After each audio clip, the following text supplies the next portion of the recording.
Alô? Excelentíssimo doutor Edmar da Silva Pereira, juiz-presidente da primeira vara do Tribunal de Júri da Comarca do Capital, minhas saudações. Vossa Excelência sabe do apreço que esse advogado nutre pela pessoa de Vossa Excelência, principalmente pela forma com que conduz os trabalhos, sempre de forma imparcial. Inclusive, eu comentei com meus amigos que ontem foi a primeira vez que eu participei de um júri em que um juiz indeferiu o pedido do Ministério Público, e Vossa Excelência demonstrou dessa forma que não toma partido e que respeita a imparcialidade que é inerente ao representante do Judiciário. Receba nossos cumprimentos, doutor. Cumprimentos esses que eu estendo a toda a sua equipe, a Lúcia, a Letícia, ao Esdras, que da mesma forma sempre me receberam muito bem, todas as vezes que eu precisei ir à primeira vara do Tribunal do Júri. Recebam todos os meus cumprimentos. Cumprimento ainda ao promotor de justiça, doutor José Maria. Não conheci no dia de ontem, mas em que pese os impasses, os discursos acalorados, Vossa Excelência é de fato um representante da sociedade, como se espera de um promotor de justiça. Receba, doutor, meus cumprimentos. Da mesma forma, doutor Rodrigo Godinho. O senhor sabe do apreço que eu tenho por Vossa Excelência, já conheço há bastante tempo, e é uma referência para os jovens advogados, em pese de ser ainda muito jovem, mas que já prestou relevantes serviços à nossa instituição, a Ordem de Advogados do Brasil, não só como procurador da Comissão de Prerrogativa, mas também como presidente da Comissão de Segurança Pública, que é uma das comissões mais atuantes da nossa instituição. Recebam nossos cumprimentos. Serventuário da Justiça, meus colegas advogados, doutor Tony Eber, doutora Juliane Macedo, já trabalham comigo há bastante tempo. Falar do apreço que eu nutro por Vossa Excelências é chover no molhado, né? Já é muito tempo, Vossa Excelência sabe da consideração que eu tenho, e é sempre um aprendizado tomar assento nessa tribuna ladeada por Vossa Excelência. Doutor Amadeu, conheci no dia de ontem, já tinha ouvido falar como sendo um dos advogados mais atuantes do Baixo Tocantins, é sempre uma honra poder conhecer um advogado da envergadura de Vossa Excelência. A plateia, em especial a família do Tiago, que é o réu que eu patrocino no dia de hoje, eu agradeço a confiança que me foi dada. Por fim, aos excelentíssimos membros do Conselho de Sentença. Eu gostaria de cumprimentar também o doutor Edson Cardoso, promotor que é vinculado à segunda vara do Tribunal do Júri, que abrilhanta essa sessão com a sua presença. Bom dia a todos. Senhores jurados, nós estamos num julgamento que tem muitas peculiaridades. São muitas testemunhas, muitos depoimentos colhidos na polícia, no judiciário, aqui. Então é necessário que Vossa Excelências tenham total atenção em vários detalhes que vão ser expostos aqui, não só por mim, como pelos meus colegas, também pelos representantes da tribuna adversa. E o que se depreende de todos os depoimentos que foram colhidos, não só aqui, mas também na fase de inquérito policial e em juízo, é que existem duas versões desse fato. Uma versão que coloca um carro prata, que teria passado pela frente de um bar, em que o dono desse bar entrou nesse carro, e a outra versão que retira esse carro. Uma versão é colocada unicamente pelas testemunhas que foram arroladas pelo Ministério Público, enquanto todas as demais testemunhas, não só as arroladas pela defesa, mas as que foram ouvidas em sede de inquérito policial, retiram esse carro da cena do crime. Mas por que eu estou dando enfoque tão somente a esse fato? Porque a participação do Tiago no evento criminoso depende da veracidade das informações prestadas pelas testemunhas arroladas pelo Ministério Público. As testemunhas não, porque todas eram informantes, uma vez que eram parentes das vítimas e que têm interesse direto na causa. Primeiramente, no dia de ontem, infelizmente nós não podemos ouvir todas as testemunhas que foram arroladas, uma vez que só vieram duas, foi o Marcelo e a Michele. E eu queria me reportar, primeiramente, ao depoimento da Michele. A Michele, senhores, ela é mãe e também é esposa da vítima Leandro e a vítima José. A Michele prestou depoimento na polícia, prestou depoimento em juízo e prestou depoimento aqui no dia de ontem. Então são 3 depoimentos. E o que se pode extrair daí é que cada vez que ela presta depoimento, ela muda a versão dos fatos. Isso foi objeto de questionamento, Vossas Excelências viram aqui. Que no dia de ontem, o que foi que ela falou, basicamente? Que ela estava no estádio municipal, inclusive ela disse que joga no time feminino. Saindo do estádio, ela teria ido até o bar, com os familiares, com os amigos, e em um determinado momento, ela se retirou daquele local, juntamente com o Tiago e com o Marcelo, até a sua casa, e permaneceu lá, até tomar conhecimento dos fatos. Foi quando ela retornou ao local, onde já encontrou lá seu filho e seu marido baleados. Pois bem, eu fiz esse questionamento a ela, porque no inquérito policial ela deu uma versão completamente distinta. Vossas Excelências lembram? Eu vou ler aqui para vocês o que ela disse no inquérito policial. O depoimento dela está aqui? O depoimento dela está aqui? Inquérito? Eu vou ler para os senhores o que ela disse no inquérito policial, para que a gente possa comparar com o depoimento que ela prestou no dia de ontem. Aqui. O que a Michele fala? Basicamente, e comparando com essa versão de que ela afirma que não estava presente no momento em que o carro prata teria parado na frente do bar e o Dudu, que é proprietário do bar, entrou no carro. Isso ela disse no dia de ontem. Vossas Excelências certamente lembram desse depoimento dela. Mas o que ela falou na polícia? Ela disse o seguinte, que por volta das 22h30, a declarante, Tiago e Marcelo se retiraram momentaneamente do bar, foram até sua residência para tomarem banho e comerem algo, que voltaram para o bar por volta das 23 horas. Nesse interim, a declarante não presenciou e nem viu quando o veículo Palio Prata parou em frente ao bar, tendo Dudu ido falar com os ocupantes, dado que ainda estava em casa. E ontem, ela prestando depoimento, detalhou com riqueza de detalhes como era esse carro, qual era o modelo, disse inclusive quem é que estava ocupando o carro, disse quem estava dirigindo, quem estava do lado, quem estava atrás, detalhou totalmente, mas que não presenciou um homicídio. Aqui, como eu acabei de ler, ela afirma na polícia que ela não presenciou esse carro passando justamente porque estava em casa. E ela segue dizendo que, porém, já no bar, isto por volta de 23h15, encontrava-se sentada ao lado de Janaína e de Wanderson, momento em que viu 2 pessoas vindo em direção da mesa, todos 2 armados, sendo que um portava uma pistola e outro um revólver calibre 38, que ambos estavam com camisa em volta da cabeça, dando a entender que não queriam ser identificados.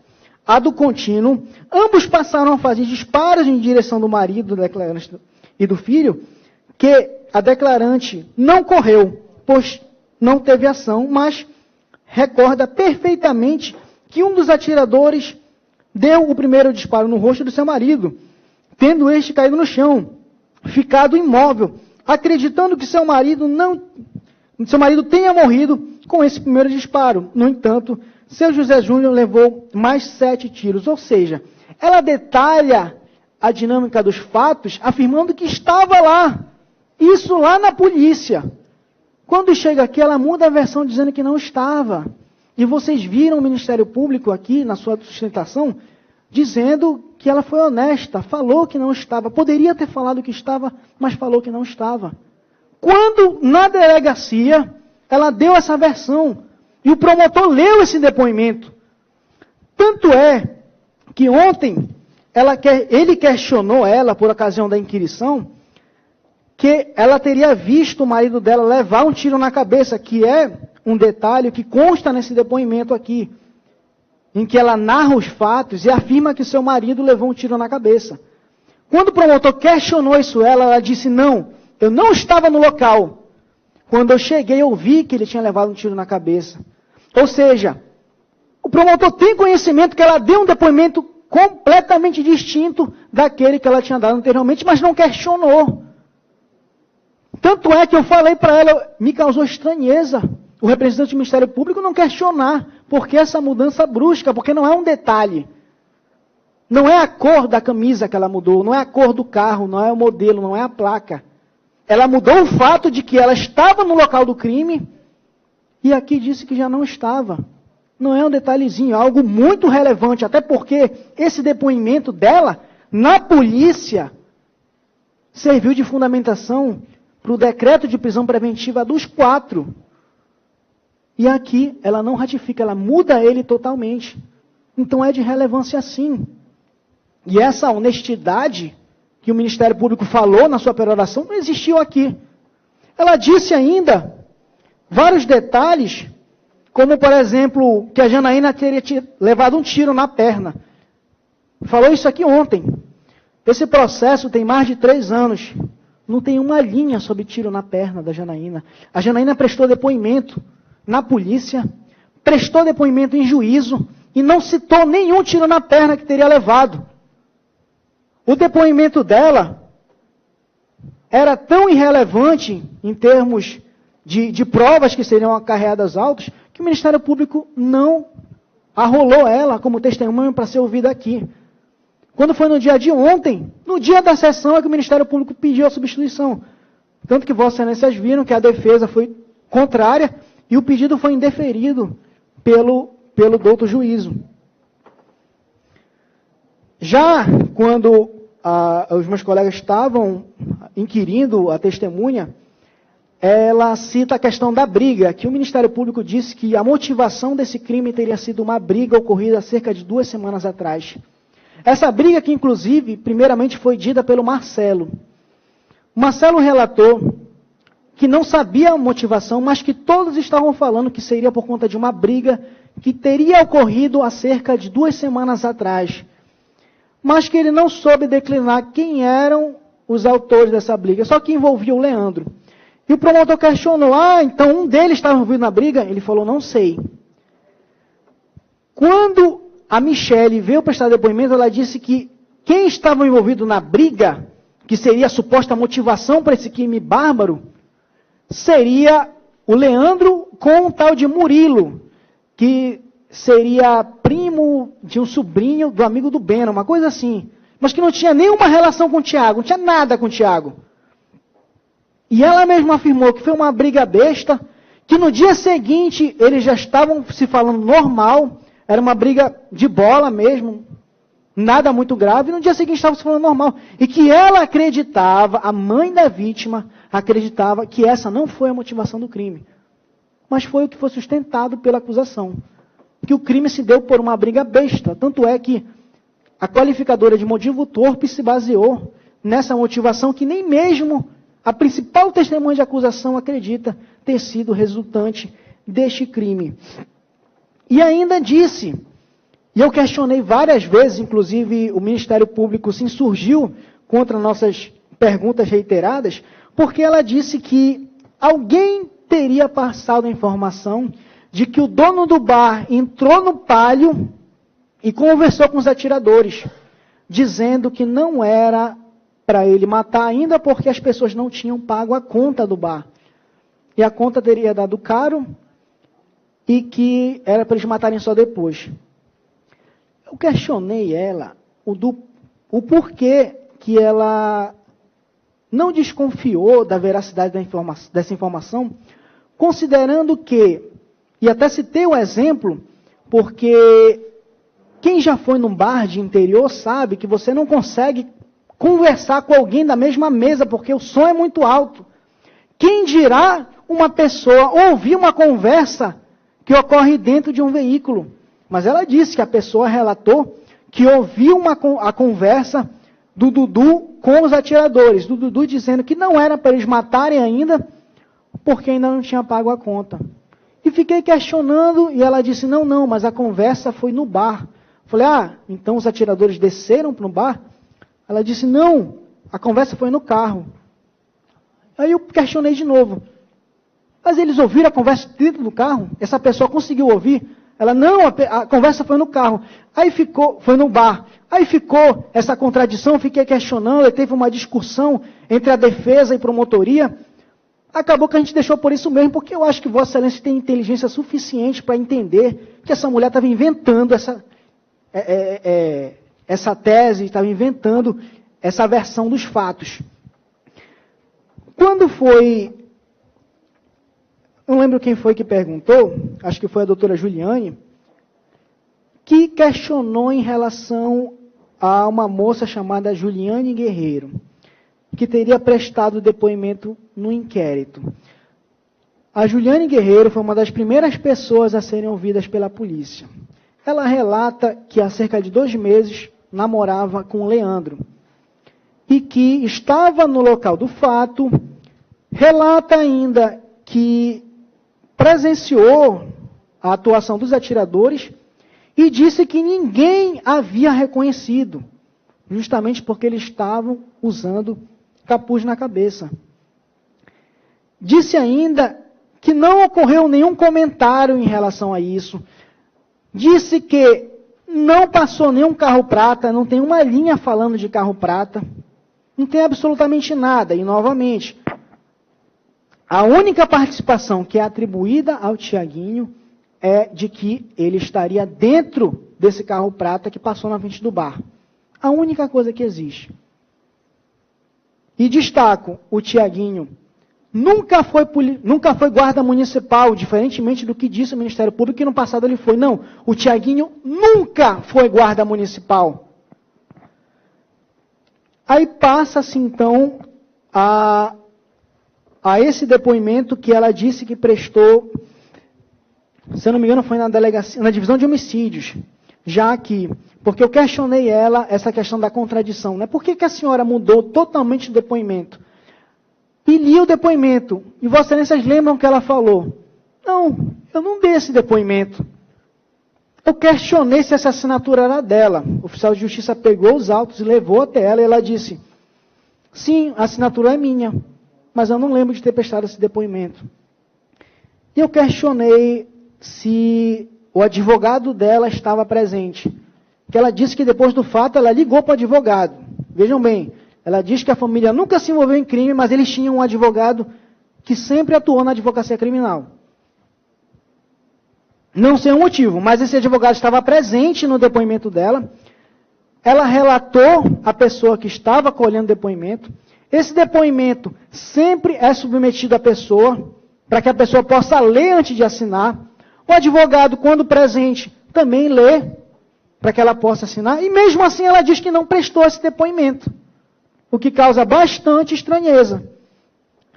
Quando vem o Marcelo diz basicamente que ele estava no local do fato e em um determinado momento ele teria se retirado para ir até em casa, juntamente com o Tiago Vasconcelos, para comer, tomar banho e depois retornaram ao bar.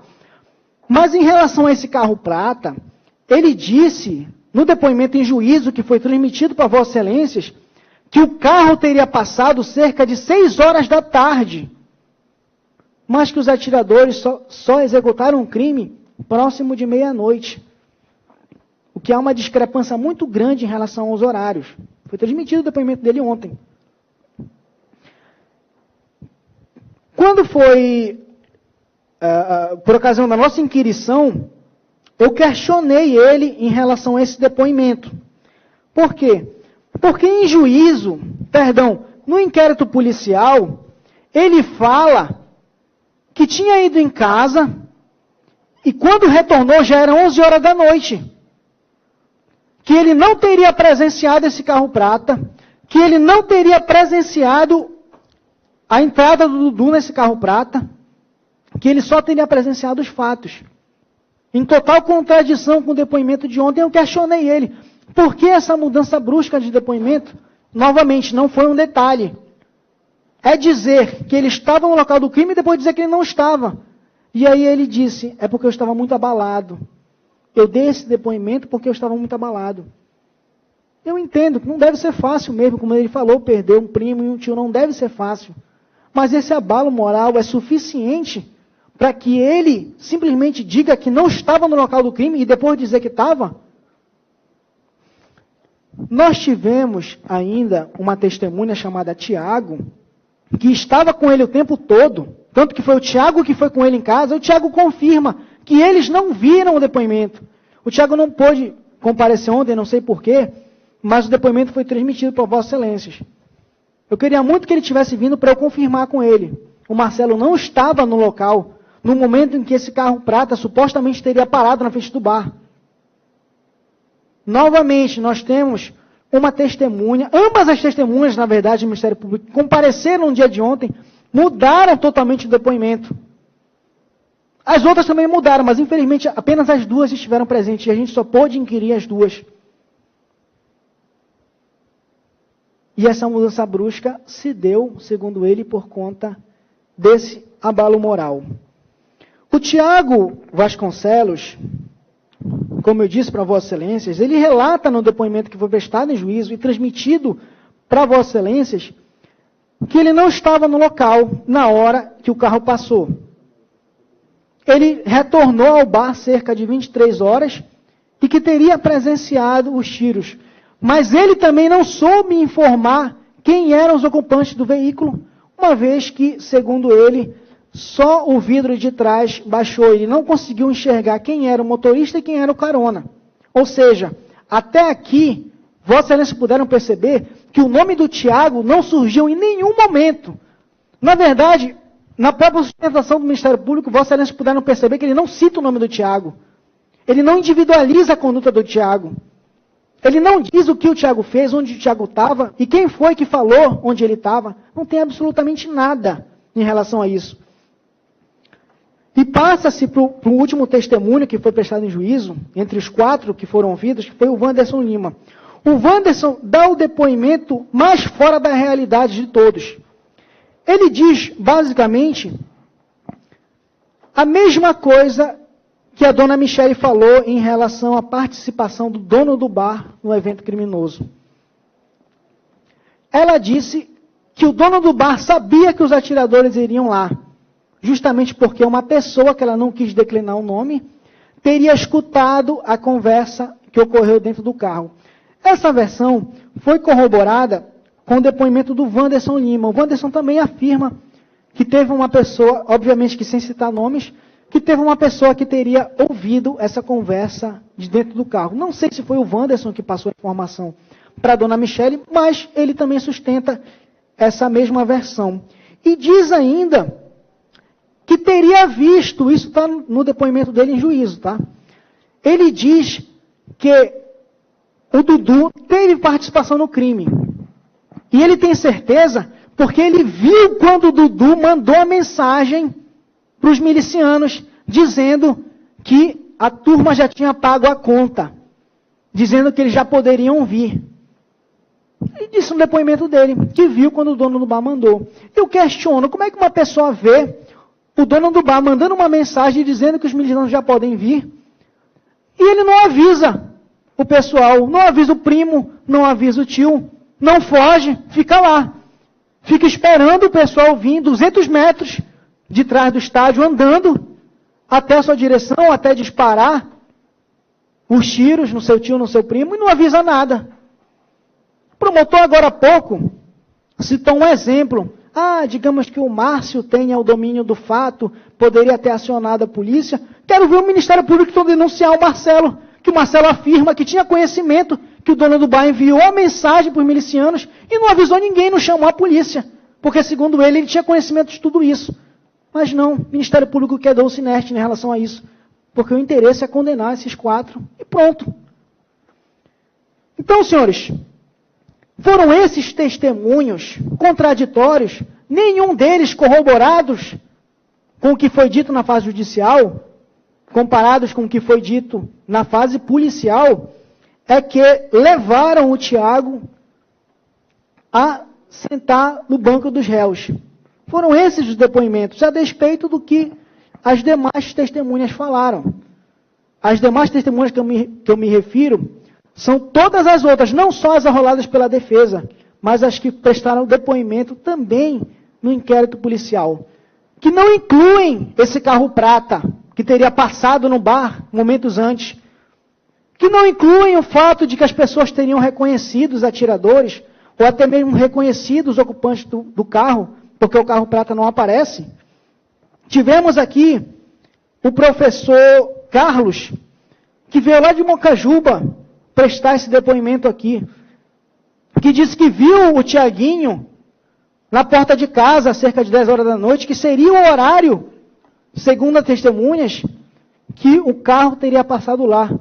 E disseram que o Tiaguinho estava no carro, mas esse professor disse que teria visto o Tiago. Eu destaco ainda que o promotor, não sei baseado em quê, disse que professores participavam de uma milícia também. Que havia uma milícia, um grupo de extermínio, que também era formado por professor. Eu gostaria muito que na réplica eles esclarecessem isso. Onde é que vem essa informação de que haviam professores participando da milícia? Porque não tem absolutamente nada nesse processo com informações nesse sentido. Não sei se é do interesse dele simplesmente denegrir a imagem da testemunha, ou tirar a credibilidade das pessoas que vieram lá de Mocajuba, enfrentaram quase 5 horas de viagem para vir aqui prestar depoimento e trazer a verdade aos autos. O senhor Manuel, vizinho do Tiago, também afirmou que o Tiago, até meia-noite, estava na porta de casa conversando com ele, e que soube dos fatos enquanto estava com o Tiago. É um álibi que foi corroborado com testemunhas compromissadas, a despeito das testemunhas, diga-se, informantes, que o Ministério Público trouxe. Excelência, por favor, me dê uma parte. Só para levar a sua informação, para a gente encerrar a conversa por aqui, Vossa Excelência deveria ler as folhas 48 do relatório feito pela Polícia Civil, que diz exatamente, eu posso ler para Vossa Excelência, ressalte-se que há informes ainda, lá do relatório do extermínio, que há informes ainda de que o nacional conhecido por Dione seria o policial militar que se aliou ao grupo na prática de homicídios na cidade. Além dele, os nacionais conhecidos como Jean, Jean, que é filho, e professor Tiago, também estariam envolvidos com o citado grupo de extermínio. Então, é só, talvez Vossa Excelência, por lapso, não tenha lido isto, é folhas 41 do processo, tá, Excelência? Obrigado. Doutor, a testemunha que nós trouxemos não se chamava Tiago, se chamava Carlos. E macular a imagem dos professores de Mocajuba por conta de uma conduta isolada, que nem sequer foi apurada, que Vossa Excelência sabe que isso não resultou em condenação, eu entendo que é pura conjectura. Mas dando seguimento, nós tivemos uma testemunha chamada Juliana Miranda, que inclusive a mãe da vítima disse desconhecer, mas que ela afirma ser namorada do Leandro e que em nenhum momento diz que presenciou. Na verdade, ela presenciou, mas não reconheceu. E não disse que alguém teria reconhecido os atiradores. Nós tivemos o depoimento do PM Nonato, juntamente com o PM Jefferson, e reputo esses depoimentos como tendo suma importância, senão os mais importantes, porque, em que pese a Polícia Civil tem a atribuição constitucional de investigar crimes, é a Polícia Militar a primeira a ter contato com o local. É a Polícia Militar que isola a área, que colhe as primeiras informações para poder dividir quem é que pode ser testemunha e quem não pode. E com esse contato que a Polícia Militar teve, nós arrolamos os policiais militares que vieram aqui e foram uníssonos em dizer que ninguém reconheceu. Uma vez que, se alguém indicasse os atiradores, obviamente que eles iam atrás, porque a situação de flagrante ainda estava em evidência. Ninguém citou carro prata. Ninguém citou que os atiradores estavam só usando uma camisa que cobria a testa e o queixo, como as testemunhas disseram. Segundo os policiais militares, a informação que se deu é que eles estavam de capuz na cabeça. E o que causa estranheza é que essa versão do carro prata, essa versão de que os atiradores eram fulano e ciclano, essa informação de que o carro prata teria estacionado atrás do estádio, surgiu só quando um veículo de comunicação de grande circulação aqui no estado divulgou uma matéria em que dava conta que Leandro Douradinho e Paulo Baia eram traficantes conhecidos no bairro do Jurunas, que teriam sido mortos por conta de uma dívida envolvendo 4 quilos de entorpecente com outro traficante. Isso foi uma reportagem divulgada no jornal Diário do Pará, que consta dos autos. Se Vossa Excelência quiserem ter acesso, inclusive a doutora Juliana acabou de me dizer que vai passar a Vossa Excelência essa reportagem, e que está lá, não é a defesa que está falando, não são os advogados que estão inventando, foi a imprensa que divulgou. E não só a comunidade de Bocajuba, como o estado do Pará inteiro teve acesso a isso. E o que causa mais estranheza ainda é que esses depoimentos foram colhidos, os depoimentos que eu me reporto no inquérito policial, foram recolhidos na presença de advogado. E bem, eu não estou aqui, nem eu, nem os advogados, conforme o promotor relatou, querendo de alguma forma denegrir a imagem das vítimas, querendo de alguma forma macular a imagem de alguém. Não, não é isso. Ninguém aqui veio se propor a fazer uma exumação pública num tribunal do júri, não é isso. Mas é um fato relevante.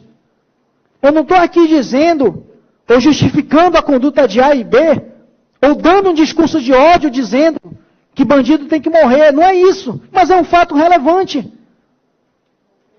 Não só para a gente, é relevante também para a Polícia Civil. Quando há um homicídio dessa natureza, com características de execução, em que atiradores usam capuz, usam qualquer coisa que possa, de alguma forma, encobrir o seu rosto, seja capacete, seja qualquer coisa. Quando atiradores utilizam desse artifício, e que testemunhas não conseguem identificar os atiradores, qual é a metodologia de investigação da Polícia Civil? É justamente fazer um estudo comportamental da vítima, para que a partir dali possa seguir uma linha de investigação. Por exemplo, se a polícia não tem testemunhas, mas investiga a vida da vítima e descobre que ela é um usuário de drogas que deve para um traficante, qual vai ser a linha de investigação? Acerto de contas. Digamos que a polícia chegue à conclusão de que aquela pessoa era um membro de uma facção que estava em conflito com outra facção rival. Qual vai ser a conclusão?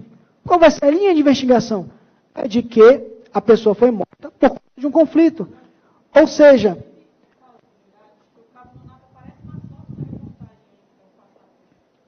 sim, eu vou pedir para o oficial de justiça passar a foto. O senhor me dá uma parte? O senhor vai mostrar também os antecedentes das vítimas? Só por dúvida. Das vítimas? Das vítimas que elas eram... cometiam crime de tráfico de drogas, como o senhor está falando. O senhor vai passar também mostrando? Doutor, eu não sei se os antecedentes das vítimas foram juntados. Normalmente se juntam antecedentes do réu. Das vítimas foram juntadas. Então, Vossa Excelência, na sua fala... É só uma dúvida. Que Vossa Excelência disse que eles são traficantes, só uma dúvida. Não fui eu que falei. Não fui eu que falei, não. O repórter, né? Tá certo. Não, doutor, eu me reportei a matéria que foi divulgada. Tá, o repórter. Vossa Excelência, obviamente, que durante a sua fala... Acho que eu dormi aqui rapidamente, me confundi. Obrigado. Até porque, doutor, eu não sou testemunha, eu não estou aqui para trazer provas autos. Tudo que eu digo, eu me reporto quem foi que disse. Diferentemente do que foi dito pela acusação, de que esse carro prata teria estacionado atrás do estádio, mas que em nenhum momento disse quem foi que deu essa informação. Simplesmente disse que o Tiaguinho estava num carro que parou atrás do estádio, o estádio que tem um muro de quase 5 metros, que não tem como ter uma visão do bar, mas foi dito pela acusação que o carro estacionou lá atrás. Eu questiono, quem foi que deu essa versão? Porque a mãe da vítima disse aqui que ouviu de um terceiro, que foi um áudio que mandaram para ela, mas não consta dos autos. Em outras palavras, foi fofoca. O quê? Então, faça esse questionamento. Então, senhores, o meu tempo já está se esgotando, estou sendo cobrado pelos meus colegas, mas eu queria ser bem claro que o promotor... Eu queria ser bem claro que o promotor quase que em nenhum momento se reportou ao Tiago. Não disse o que ele fez, não individualizou a conduta, não disse quem relatou que o carro supostamente utilizado no crime teria sido estacionado atrás do estádio, porque não tem nenhuma testemunha rolada nesse processo que estava atrás do estádio para dar essa versão dos fatos. Não tem. E a única participação, segundo a denúncia do Ministério Público do Tiago, seria estar nesse carro. Mas esse carro em nenhum momento aparece na cena do crime. Em nenhum depoimento que tem aqui foi relatado. Eu espero que a acusação, na réplica, possa esclarecer isso. Que certamente a defesa poderá, porque fica até complicado eu fazer a defesa de alguém que quase não foi citado na peroração da acusação. Então eu espero que a acusação possa esclarecer, possa individualizar essa conduta para que a defesa possa exercer o seu munus de forma plena. No mais, o que se requer é que Vossas Excelências analisem a prova dos autos, que certamente chegarão à conclusão que não há elementos suficientes para levar o Tiago à condenação. Vossas Excelências são jurados experientes, eu não preciso nem dizer que a dúvida sempre leva à absolvição. Mas no dia de hoje não existe nem dúvida, o que existe aqui é a certeza de absolvição. Eu agradeço a atenção que me foi dada. Se for necessário, a depender do que a acusação venha a trazer na réplica, eu retorno à réplica. No mais, agradeço a atenção que me foi dada. Doutor Edmar, eu estou encerrando, eu vou passar a palavra para os meus colegas. Obrigado.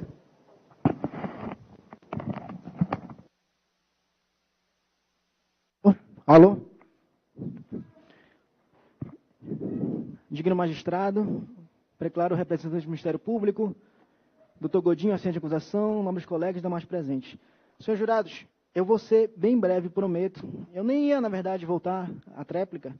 Eu só retornei mesmo por conta de alguns pontos que o doutor Godinho trouxe à baila. Eu queria esclarecer. Não só o doutor Godinho, mas também foi citado pelo promotor de justiça, que foi essa questão da Janaína, que deu a entender que a defesa, de alguma forma, está conturbando a produção de provas, que a defesa não permitiu que o depoimento da dona Janaína fosse transmitido. Senhores, não é isso. Existe um momento processual para que o Ministério Público arrole as testemunhas, tanto o Ministério Público quanto a assistente de acusação, tem um momento processual, que é o 422, em que podem indicar quais as testemunhas que eles querem que seja ouvida aqui. E a dona Janaína não estava arrolada, nem a dona Janaína e nem a dona Michele. Por que existe isso? Para que a parte contrária possa saber quem são as testemunhas que vão ser ouvidas, possa se preparar para isso. E mesmo a dona Michele não estando arrolada, nessa fase processual que eu citei, a defesa teve a cordialidade de permitir que ela fosse ouvida, não é mesmo, doutor? Ela não estava. E a defesa foi favorável. Foi, com certeza. Só do vídeo que não. Vossa Excelência já foi advogado de defesa por várias vezes, sabe o quão difícil é a parte contrária aceitar esse tipo de pedido. Mas nós fomos favoráveis. No caso da dona Janaína, foi diferente. Ela chegou após o pregão. Pedimos para depois só passar o vídeo dela. E Vossas Excelências não autorizaram. Doutor, né? Mas tudo bem, era um argumento da defesa, né? Veja bem. O que a defesa foi contrária é que o vídeo fosse exibido durante essa fase de instrução. Mas a defesa sequer tem poder para impedir que Vossas Excelências transmitam. Mas nós não queríamos perder tempo nos nossos debates. Doutor Godinho, o senhor teve 2 horas para falar na réplica, o senhor usou meia hora. Não ia cansar os jurados com 2 horas. Doutor, quer dizer que hoje não pode. E ontem não ia cansar também? Que hora nós saímos daqui, doutor? Nós saímos daqui quase de madrugada. Doutor, para mim foi estratégia de defesa, mas à vontade, parabéns pela estratégia. Vossa Excelência tiveram 2 horas agora. Eu não digo nem a peroração de 2 horas e meia, porque o promotor utilizou o tempo total. Mas Vossa Excelência teve 2 horas de réplica. Usou meia hora, tinha 1h30 para transmitir um depoimento que durou o quê? 5 minutos? Se eu não me engano, o depoimento dela dura 4 minutos, mais ou menos. Tiveram esse tempo todo e não quiseram. E agora estão querendo colocar que a defesa não permitiu. A defesa nem tem poder para não permitir que vocês transmitam o depoimento, doutor. O que eu coloquei que a defesa não permitiu quando pedido naquele momento inicial, ontem. Isso é fato. Todo mundo viu. Vossas Excelências permitiram? Não. Mas hoje a acusação que não quis, não foi? Foi isso que eu coloquei. Foi isso que eu coloquei. E Vossas Excelências vieram usar o depoimento dela para tentar destoar e confundir os jurados. Era esta a minha argumentação e foi isso que eu falei. Foi isso que eu falei. Eu não disse que eu queria usar durante o meu tempo ou não. Eu queria usar ontem, naquele momento da instrução, aqui em plenário. E Vossas Excelências disseram não. Isso é fato. Por estratégia de defesa. Isso também é fato. Isso também é fato. Então, eu tinha direito de usar ou não o depoimento na 1h30 aqui. Mas não era isso que eu estava falando. Eu estava falando que Vossas Excelências pegaram, não deixaram que o vídeo fosse apresentado, e que se eu nem viesse a réplica, Vossas Excelências iam querer deixar a dúvida na cabeça dos jurados.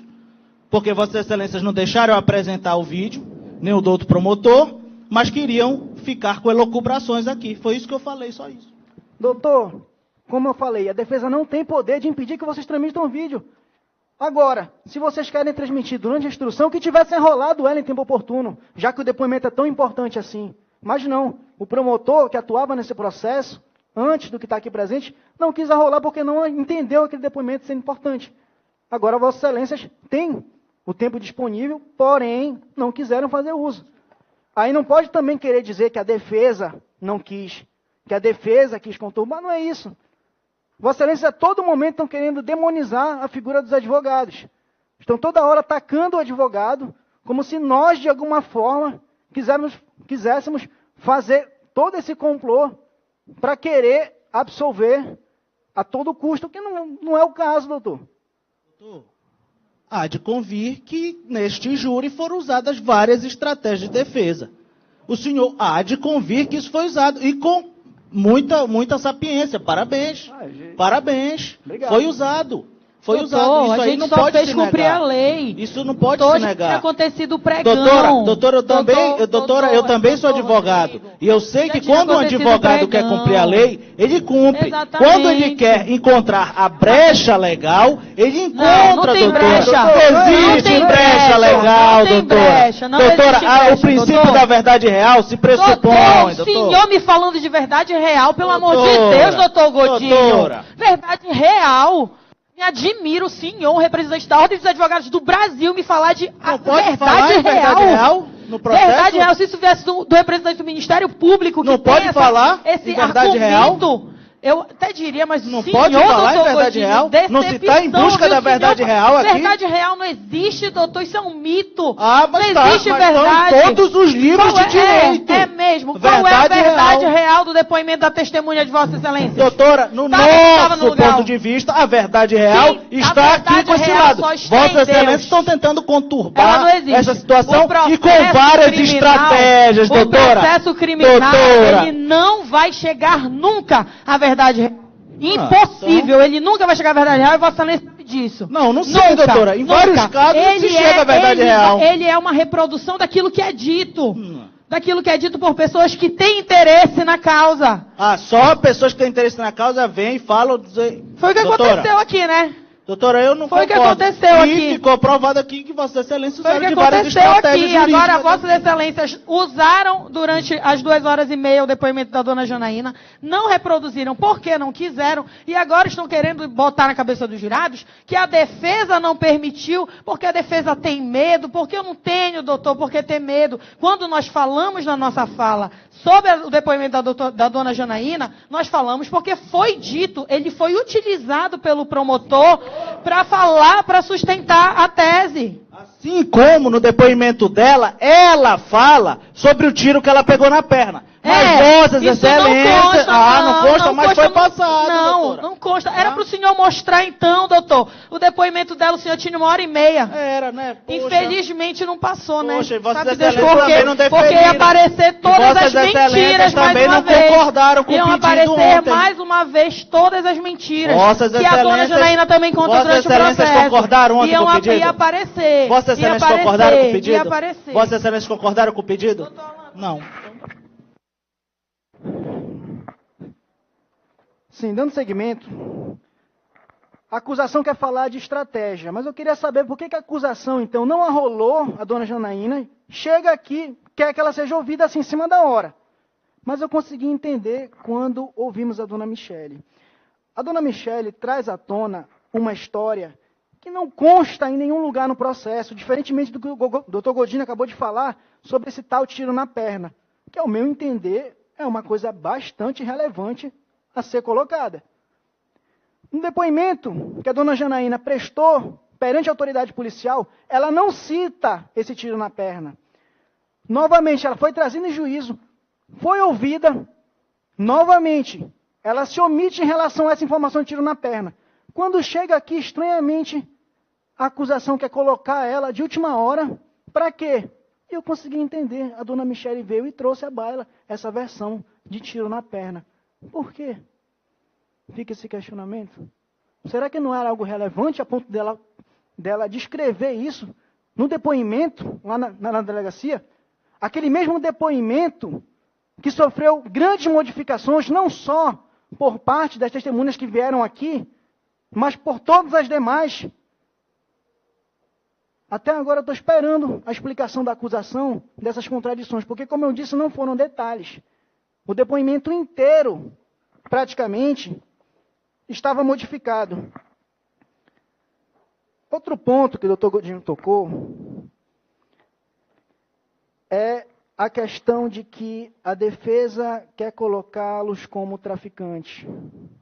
Senhores, tudo que foi dito aqui foi indicado, foi fundamentado. Não foi a defesa que falou. Nós trouxemos uma matéria do jornal. Nós mostramos isso. As próprias testemunhas de acusação disseram que realmente haviam boatos na cidade, mas que nada foi comprovado. Mas as próprias testemunhas de acusação disseram isso. Teve uma testemunha que, inclusive, disse que o seu José Júnior não tinha apelido, que não era Paulo Baia. Sendo que até mesmo o próprio advogado se reporta a ele pelo apelido, como Paulo Baia. Mas a testemunha quis omitir essa informação. Dr. Godinho ainda disse que, ou deu a entender que essa informação estaria incorreta, que o Diário do Pará teria publicado com base em falácias. Eu queria entender, então, por que não entraram com um processo contra o jornal, doutor? O senhor poderia ter ganho muito dinheiro, já que... Porque o jornal simplesmente denegriu a família inteira. O colocou como traficante, filho traficante, assim, com base no depoimento de um policial militar, segundo o senhor falou, que teria sido esse policial que veio aqui, que prestou essas declarações para a imprensa, quando na própria matéria diz que foram informações prestadas pela Polícia Civil e não pela Polícia Militar.